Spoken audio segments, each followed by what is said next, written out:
Ассаламу-алейкум рахматуллахи баракат.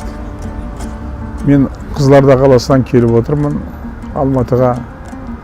Ниетпен қажылыққа барам деп биыл Құдай қаласа бұйырса. Бұл енді мұсылманның 5 парызының біреуі қажылық міндетті түрде. Сол қажылыққа барам деген арманым енді 5-6 жыл болған шығар. 5-6 жылдан бері біз дайындалдық та баруға.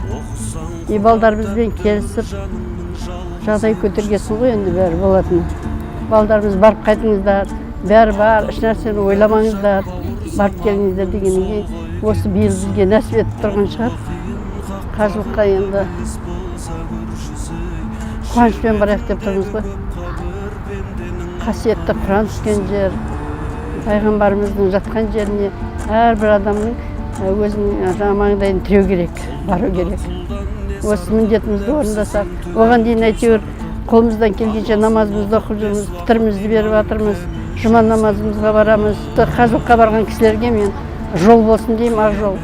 Міндеттерін орындап келсін деймін, дендері сау болсын, аман есен барып, аман есен келсін деймін. Қажылық енді ол әппақ сүтінен жұмақтың жұпар иісанғы.